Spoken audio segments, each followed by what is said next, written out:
Hello everyone.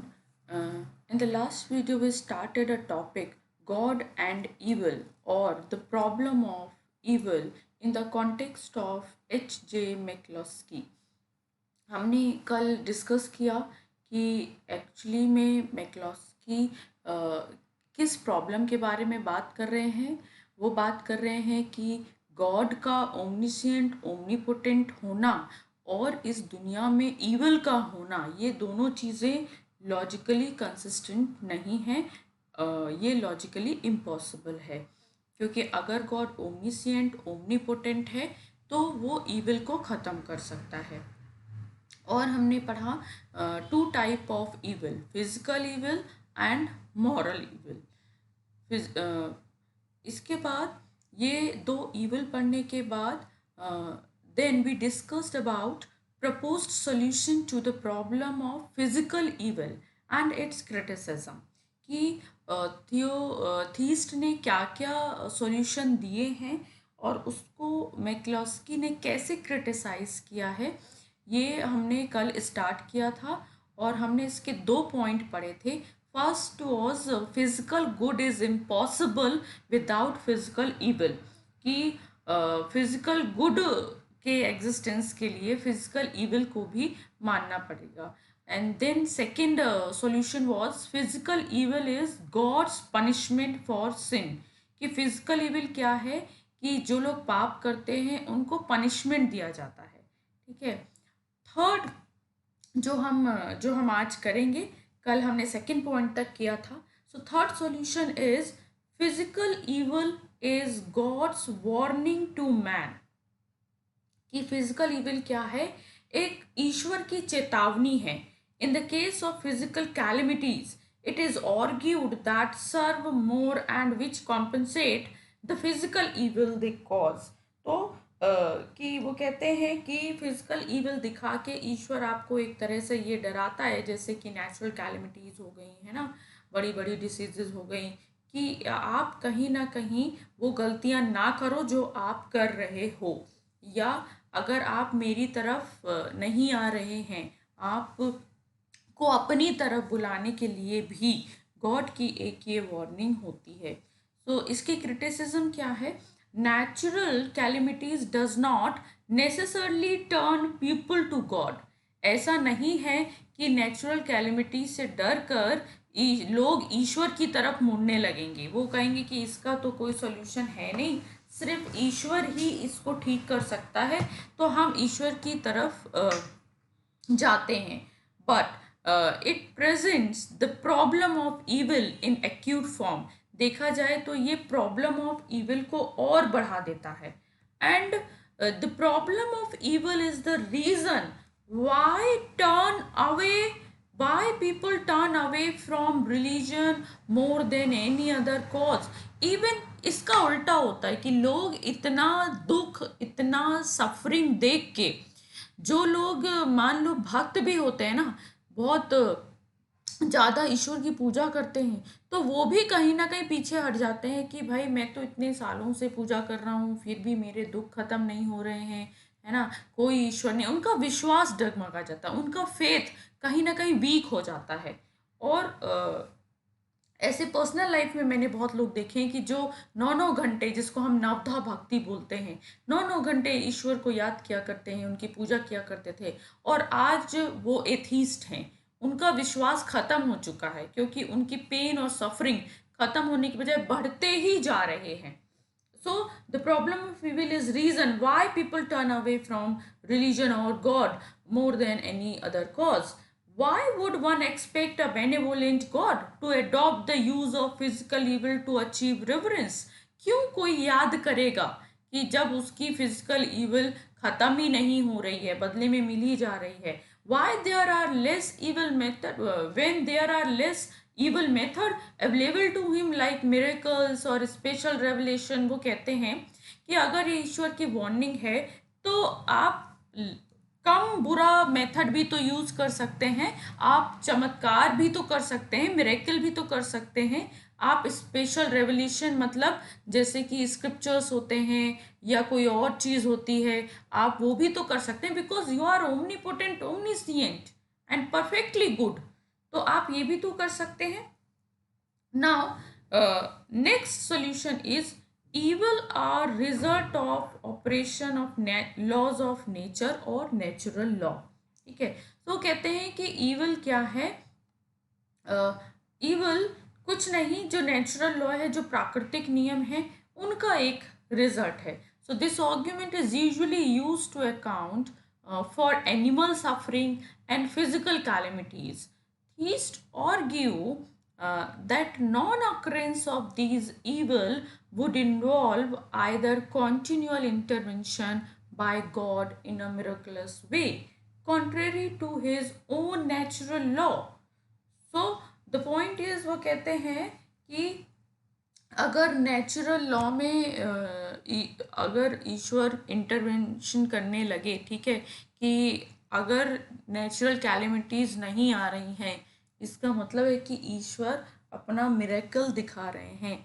लेकिन इस तरह से ईश्वर अपने ही बनाए नियम को के अगेंस्ट हो जाएंगे, है ना, क्योंकि कहते हैं ना कि प्राकृतिक नियम हैं जो सेल्फ गवर्न होते हैं, उन्हें कोई गवर्न नहीं करता है. ठीक है. तो अब अगर गॉड ने उन्हें बनाया है, गॉड ने उन्हें सेल्फ गवर्न बनाया है, तो और गॉड अगर उन्हें आने से रोकेंगे या कुछ करेंगे तो ये तो सेल्फ कॉन्ट्रडिक्टरी हो जाएगा. तो जो बुराइयां हैं वो कहीं ना कहीं नेचुरल कैलेमिटीज़ जो है, नेचुरल लॉ हैं, वो उनका ही रिजल्ट है. बट ये सारी इविल को कवर नहीं करता. ये जो सॉल्यूशन है ये ज़्यादातर नेचुरल कैलेमिटीज़ को कवर करता है. So therefore he creates a world in which the constituents and laws are good in their total effect, though some are calamitous in effect. तो कहते हैं कि क्योंकि ईश्वर ने ये बनाया है तो वो जो नेचुरल लॉ है वो अपने आप में गुड हैं, हालांकि उसके कुछ परिणाम हमारे सामने आते हैं जो आपत्तिजनक हैं, जो प्रॉब्लम क्रिएट करते हैं, पेन या सफरिंग क्रिएट करते हैं. Now criticism. McCloskey gives 3 objections against this argument. First, it does not cover all physical evil because not all disease can be accounted for along this line. As I said कि ये जो argument है ये सारे physical evil को cover नहीं करता है, ये ज़्यादातर natural calamities के बारे में बात करता है. Second, it is improbable that God's miraculous intervention would interfere with the operation of his own law. If God can eliminate an evil by interfering with the operation of his own law, then it would be unfair not to do so. वो कहते हैं कि भाई God omnipotent है, ठीक है, वो क्या कर सकता है, वो इंटरवेंट कर सकता है अपने ही बनाए नियमों में, लेकिन अगर वो ऐसा नहीं करता है तो ये तो अनफेयर होगा. अगर वो सिर्फ नियमों को चेंज करने की डर की वजह से ईविल को होने दे रहा है तो ये तो गलत है. ऐसे में आप गॉड की जो पावरफुलनेस है, ठीक है, उस पर सवाल खड़ा हो जाएगा, क्योंकि some theists find another way out of this difficulty, that God has the power to miraculously intervene, but this is a severe limitation to his power which translates to have affected his creation. God can't do anything except thinking. तो ये अगर ये बोलोगे कि वो कुछ नहीं कर सकता है, ठीक है, और वो ये जो प्राकृतिक नियम है वो अपनी तरफ से चलते रहते हैं, सेल्फ गवर्न है, स्वयं चालित हैं, लेकिन अगर ईश्वर ऐसा नहीं करता और वो सिर्फ इसके बारे में सोच तो सकता है लेकिन कर कुछ नहीं सकता, तो वो डेफिनेटली पावरलेस है. McCloskey objects that there are no natural law governing the existence of things, and that those laws are not possible to be supreme. If God is omnipotent, then he should have created a higher world, a world in which the law of nature are higher, so that calamities and sorrow don't arise in implementing those laws. This is a logical solution actually. तो कहते हैं कि अगर God omnipotent है तो उनको ऐसा word बनाना चाहिए ना जिसमें नेचुरल लॉ पेन क्रिएट ना करें, सफरिंग क्रिएट ना करें, ये एक लॉजिकल सॉल्यूशन है। उन्होंने ऐसा क्यों बनाया कि जिसमें वो पेन और सफरिंग क्रिएट कर रहे हैं, इविल क्रिएट कर रहे हैं? Now next solution is the universe is better with evil in it. अब कहते हैं कि ये जो यूनिवर्स है ये evil के साथ ज़्यादा अच्छा है. So it has been argued that evil is either a part or a means of a higher good. क्यों? क्योंकि evil क्या है? या तो good का एक पार्ट है या तो good का एक cause है या means है ना. means साधन है. अब इसको कैसे क्रिटिसाइज करते हैं McCloskey? McCloskey ask how much evil should be there. हमको ये, अगर आप कह रहे हैं कि इवल गुड का एक पार्ट है तो कितना इवल होना चाहिए, ये भी तो एक सवाल है. That it can the word good और how much quantity will be more than necessity, कि जरूरत से ज्यादा कितनी क्वांटिटी होनी चाहिए. This argument proves evil to some not all. McCloskey tried to show that these arguments are not valid and don't prove evil in the universe. There may be proof of this argument in this form. However, evil is valuable and necessary as a means of higher good, but this type of argument is unsatisfactory because it is inconclusive. यानी उसका कोई निष्कर्ष नहीं निकल रहा है. आप कह रहे हैं कि ये गुड के लिए ईवल ज़रूरी है, क्या प्रूफ है उसका? पहली बात तो प्रूफ क्या है कि भाई ईवल के बिना गुड इस्टेब्लिश नहीं हो सकता है, और अगर ईवल ज़रूरी है तो कितनी मात्रा में ज़रूरी है ये भी बताइए, कि ये आवश्यकता से ज़्यादा क्यों है, ये इतना ज़्यादा सफरिंग, इतना ज़्यादा पेन क्यों है.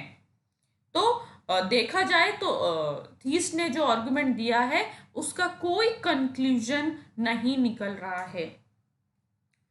It is also unsatisfactory because if the opposite of this principle is accepted then good increase bad in the whole context. वो कहते हैं कि अगर हम इसका अपोजिट एक्सेप्ट करें कि ईविल के लिए गुड ज़रूरी है, तब तो पूरा जो गुड होगा वो ईविल में ही कन्वर्ट हो जाएगा. If we accept that evil is necessary for the increasement of good, then we also have to accept that to reduce evil, good will also decrease. कि हमें अगर evil को कम करना है तो हमें good को भी कम करना पड़ेगा, which is not logically justified because it means to increase good, increase evil, है ना. क्योंकि आप एक दूसरे से कनेक्ट कर रहे हैं, तो अगर good बढ़ेगा तो evil भी बढ़ेगी, अगर evil घटेगी तो good भी घटेगा. इस तरह से ये जो आर्ग्यूमेंट है वो इनकंसिस्टेंट है. Now proposed solution to the problem of moral evil and criticism. अब हमने फिजिकल इविल के लिए सॉल्यूशंस पढ़ लिए, ठीक है. अब हम मॉरल इविल के लिए देखते हैं. McCloskey state that the problem of moral evil is greater than that of physical evil and that is poses problem for theists.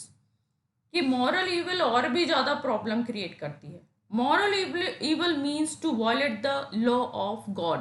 कि जनरली हम क्या करते हैं कि ईश्वर के नियमों का खंडन कर रहे हैं.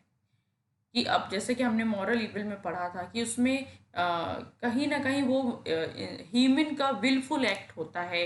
जो क्रिमिनल एक्टिविटीज़ होती हैं वो सब ह्यूमन मॉरल लॉज और गॉड के लॉज के अगेंस्ट जाके करता है. In this one who commits sin is considered as bad for ever, and in this it is morally impure to cause pain to other person. कि हम पाप करते हैं, हम दूसरों को पेन देते हैं. How can almighty God create such a world in which morally impure are found like cruelty, cowardice, hated. कैसे एक ऑलमाइटी गॉड ऐसी दुनिया बना सकता है? Moral evil is usually accepted as something real and then explain in term of free will. This word is very important in the context of moral evil, क्योंकि वो कहते हैं कि इंसान को जो फ्री विल दी है तो उसकी वजह से ही तो मॉरल इविल है.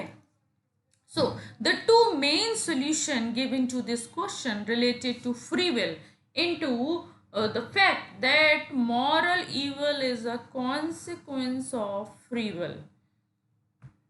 Now, फर्स्ट आर्ग्यूमेंट क्या दिया है, free will alone provide a justification for moral evil. तो कहते हैं कि इंसान के पास फ्री विल है, संकल्प स्वतंत्रता है, वो जो चाहे वो कर सकता है, उसमें गॉड का कोई हाथ नहीं है। So in a simple term, the argument in simple words say that if man have free will, then moral evil is a consequence of free will.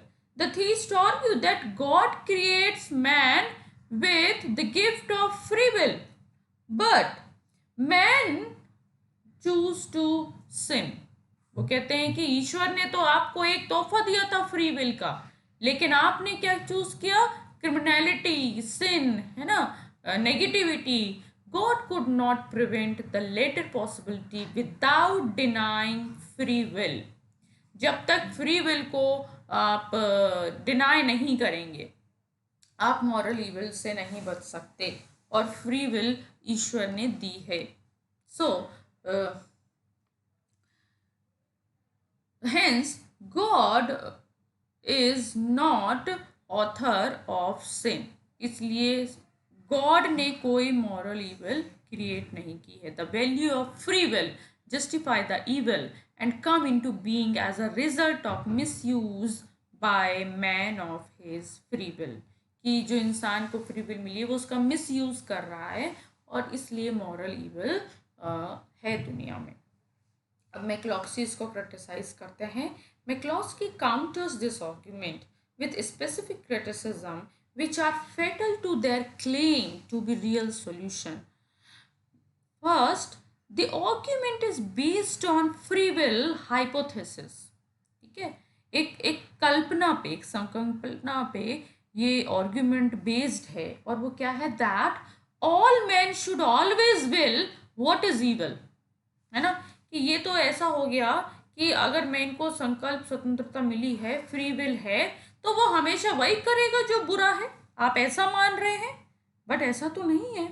Therefore, a universe in which men exercise free will even with lapse into moral evil is better than a universe in which men become automata doing good. तो ये कहते हैं कि इससे अच्छा तो आप एक ऐसा वर्ड जो आपने बनाया है जिसमें इंसानों को फ्री विल मिला है, और फ्री विल की वजह से मॉरल इविल क्रिएट हो रही है, तो कहते हैं इससे अच्छा आप एक ऐसा वर्ड बनाओ जिसमें फ्री विल ना हो और लोग गुड के लिए मशीन की तरह काम करें। मान लो उसमें फिट कर दिया है कि आपको अच्छा ही काम करना है, आपको नहीं दी है फ्री विल, आपको जैसे मशीन होती है उनमें जो भी फिट कर दिया जाता है, जैसे भी उनकी प्रोसेस प्लान कर दी जाती है, बिल्कुल वैसा ही होता है ना। लैपटॉप वगैरह में जैसे जो प्रोग्राम होते हैं, सॉफ्टवेयर होते हैं, तो उनमें जिस तरह की एप्लीकेशन बनाई जाएगी वो उसी तरह से काम करेगी, उनके पास कोई फ्री विल नहीं है। तो इसी तरह वो कहते हैं जैसे जैसे रोबोट हो गया, रोबोट में भी क्या है, जिस तरह से उसको बनाया जाएगा उसी तरह से वो काम करेगा। तो कहते हैं कि फ्री विल देने से अच्छा है आप एक ऐसी दुनिया बनाए जो मशीन की तरह काम करे, बट वो अच्छा करे। So, further, it must be contended that value of free will itself is so immense that it more than outweigh the total moral evil, the eternal punishment of the sinner, and the suffering inflicted on other by the sinner in their evilness. वो कहते हैं कि ये free will की value क्या इतनी ज़्यादा है कि आप ये जो टोटल मॉरल इविल है, इतना जो नैतिक बुराई है, उसके ऊपर भी हावी हो रही है। जो पापियों को, सिनर को जो पनिशमेंट दिया जाता है उसके ऊपर भी, दूसरे लोगों को जो दुख दे रहे हैं सिनर, उनकी बुराइयों पे भी हावी हो रही है। क्या फ्री विल की इतनी ज़्यादा इंपॉर्टेंस है? तो द पॉइंट इज मत दो फ्री विल, लेकिन आप फ्री विल दे रहे हैं और आप ये मजबूरी दिखा रहे हैं कि देखो फ्री विल के साथ मॉरल बुराई होगी ही होगी, मॉरल इविल होगा ही होगा।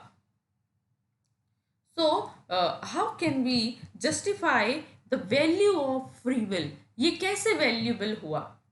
ये तो एक तरह से नेगेटिव पॉइंट हो गया कि भाई फ्री विल की वजह से अगर इतना मॉरल इविल क्रिएट हो रहा है, तो फ्री, अगर भगवान ने फ्री विल दी है तो फ्री विल ले भी तो सकते हैं। तो ये था इनका पहला क्रिटिसिज्म। वो दूसरा दूसरा सॉल्यूशन जो थीस्ट देते हैं वो क्या है? Possibility of absolute good by free will. अब वो कहते हैं कि फ्री विल की वजह से ना एब्सोल्यूट गुड की संभावना है। According to this argument, it is not just fact that free will is claimed to be of supreme value as to provide a justification of moral evil, but fact that free will makes certain good possible. लेकिन ऐसा नहीं है कि free will हमेशा evil को ही create करती है। वो कहते हैं कि इसके थ्रू सर्टेन गुड और द एब्सोल्यूट गुड भी पॉसिबल है। Some indicate the various moral virtue as the goods that free will make possible, while others point to beatitude or the virtues which is achieved by man own effort. कहते हैं जैसे free will की, जो लोगों में free will होती है तो वो अच्छाई को भी तो चूज करते हैं, वो अच्छे काम भी तो करते हैं। जैसे मान लो किसी ने दुख दिया तो कोई दूसरा है तो वो उसके लिए कंपैशनेट भी हो सकता है, उसकी मदद भी कर सकता है, उसके दुख को ख़त्म भी कर सकता है। So theist mention the possibility that free will is compatible with absolute goodness, और at least some evil will be left unexplained by free will alone. Mackey and Joyce both contend that free will is compatible with absolute goodness.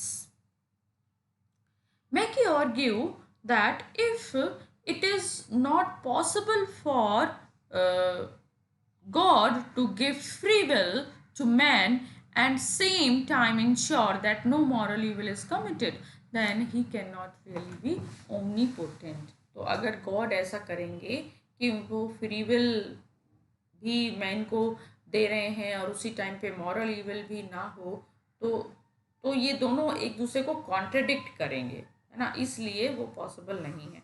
Criticism आपका यहाँ से शुरू हो रहा है। Now criticism, according to McCloskey, to say that free will is compatible with absolute goodness and that therefore a omnipotent God would have given man free will and ensure his absolute virtue, then God is being required to perform what is logically impossible. आप देखो इस जो ये moral evil का जो argument है ये logically consistent नहीं है। ओके, क्योंकि फ्री विल और मॉरल इविल ये दोनों एक दूसरे के साथ अगर कंबाइंड कर रहे हैं तो प्रॉब्लम हो रही है। तब सवाल उठ रहा है गॉड की ओमनीपोटेंस में कि वो सर्वशक्तिमान कैसे है। The argument for this criticism is that God is expected to do thing that are logically impossible.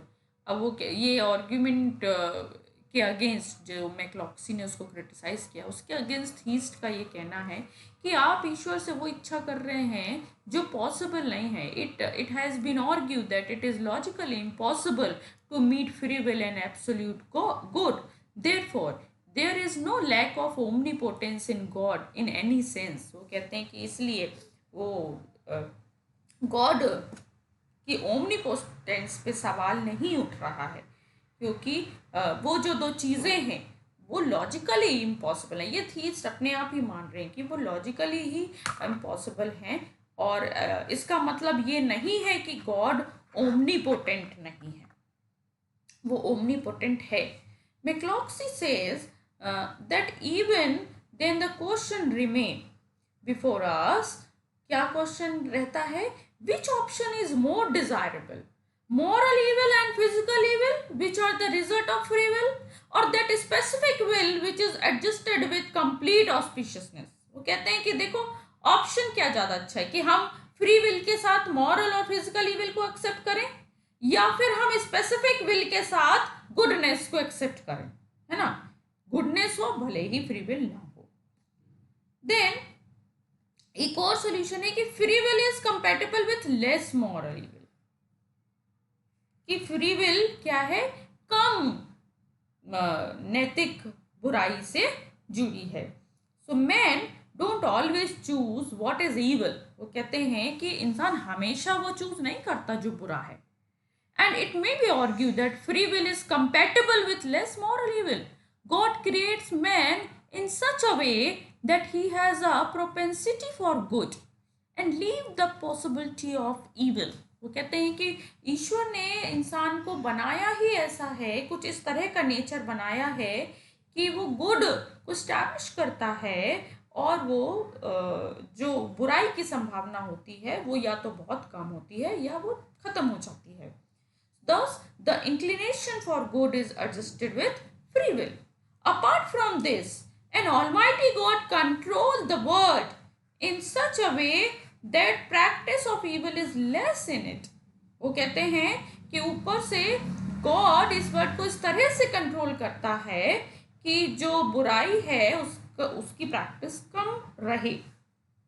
इस तरह से वो इसको चलाता है। ठीक है, अब देखिए जो मॉरल इविल के जो आर्ग्यूमेंट है ना वो कहीं ना कहीं म्यूचुअली कॉन्ट्रास्ट हैं, एक दूसरे को काट रहे हैं, है ना। पहले कहा कि गॉड एक लिमिटेड सेंस में ओमनीपोटेंस है ना, वो नेचुरल लॉ को चेंज नहीं कर सकते हैं, और यहाँ वो कह रहे हैं कि वो वर्ड को कुछ इस तरह चलाते हैं कि बुराई जो है वो कम हो जाए। These consideration by George, it established that God could have conferred free will upon us and which could have reduced the amount of moral evil that would result from exercise of free will, which is also sufficient to show that not all the moral evil that exist can be justified by reference to free will alone. कि free will केवल moral evil के लिए responsible नहीं है, और भी कई कारण हो सकते हैं। तो अब उसको मैक्लॉक्सी कैसे क्रिटिसाइज करते हैं।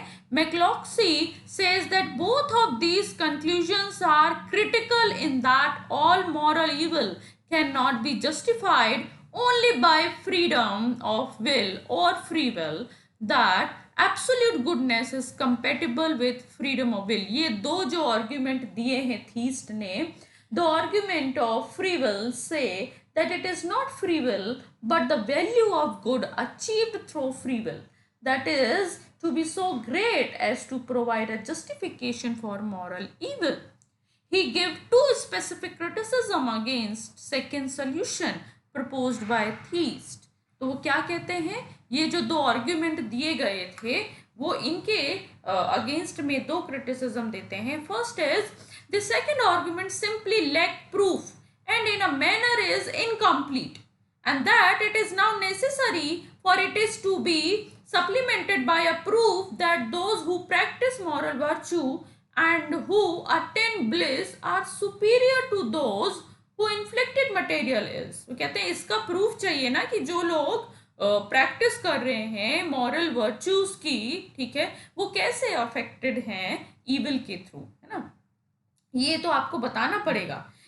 This is a serious defect in the argument because it means that argument can at best show that moral evil may have a justification, and not that it has justification. वो कहते हैं क्योंकि ये argument आपको दिखा रहा है कि मॉरल इविल को जस्टिफाई किया जा सकता है, बट ये जस्टिफाई है नहीं। ठीक है, ये आर्गुमेंट का मेन डिफेक्ट है। It is necessarily incomplete and inconclusive even if its general principle is sound. कि भले ही आपको ये सुनने में अच्छा लग रहा हो लेकिन ये पूरी तरीके से incomplete है।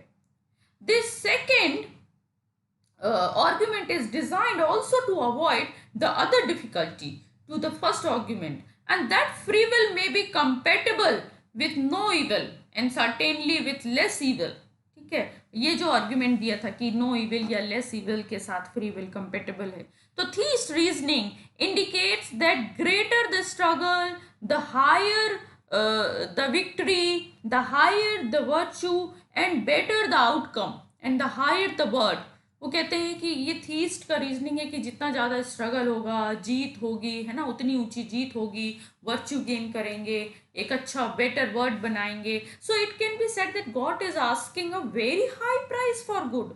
कि अगर गुड मेंटेन करना है तब गॉड इतना सारा पेन और सफरिंग जो है, तो ये तो बहुत हाई प्राइस है. God is omniscient. He knows that many people will commit sin. वो तो भाई उसको तो सब पता है, उसे तो पता है कि लोग कितना पाप करेंगे. Do moral evil and will not achieve auspiciousness. He create such people. उसने ही तो बनाया है लोगों को. Those who have logical resolution and virtue. So, further, McCloskey state that creating serious temptation in front of individuals, knowing that most or all individual will fall for this temptation, कि उस मनुष्य में लालच तो आ ही जाएगा. It is completely immoral for a high virtue of some people. ये तो कहते हैं कि ये तो इमोरल है. ठीक है, मॉरल पॉइंट ऑफ व्यू से सही नहीं है कि आप कुछ लोगों में तो सद्गुण की बात करते हैं, तो वो कैसे आप चूज करते हैं, उनको कितना सफ़र कराना है ना. ईविल की वजह से उनमें वर्च्यू आएंगे, गुड आएगा.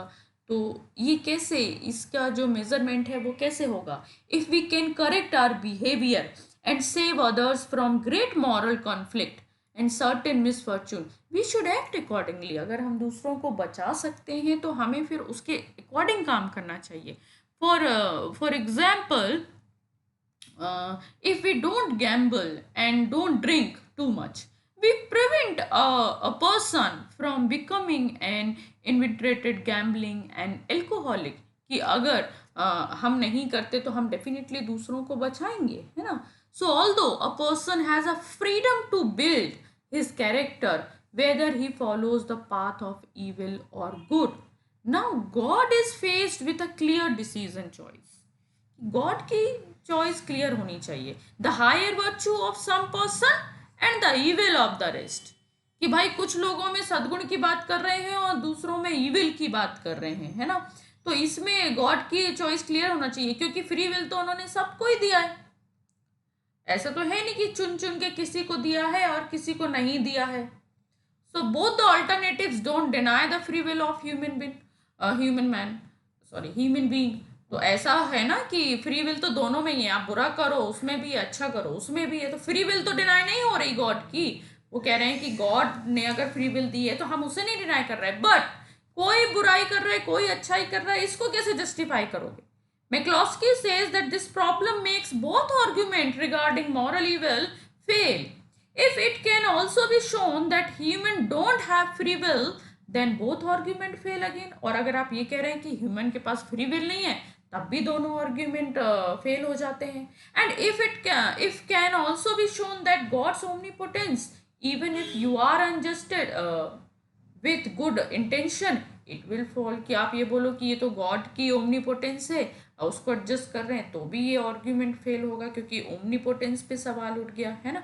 तो इस तरह से क्या है, हमारा जो फ्री विल का जो कॉन्सेप्ट है वो बहुत ज़्यादा वेग है इस कॉन्टेक्स्ट में. So in conclusion, McCloskey state that the whole article has shown that if God is omnipotent and completely good, then he creates a world in which there is no unnecessary evil. It is not argued that God should have created a perfect universe, and it is not argued that logically impossible universe should have been created. वो कहते हैं कि argument ये नहीं है कि God को एक परफेक्ट यूनिवर्स बनाना चाहिए था, है ना. It is accepted that there is unnecessary evil in this world. सवाल ये है कि इस दुनिया में जिस बुराई की ज़रूरत नहीं वो भी है. And that popular and philosophical important attempt to explain evil are wholly unsatisfactory. Hence, McCloskey says that existence of evil leads to the conclusion that God cannot be omnipotent and merciful. तो ये मैंने आपको 2 video में इस topic को complete किया है, और बहुत लोगों का कल एग्ज़ाम है इसका. So all the best for your exam. Simple paper आता है।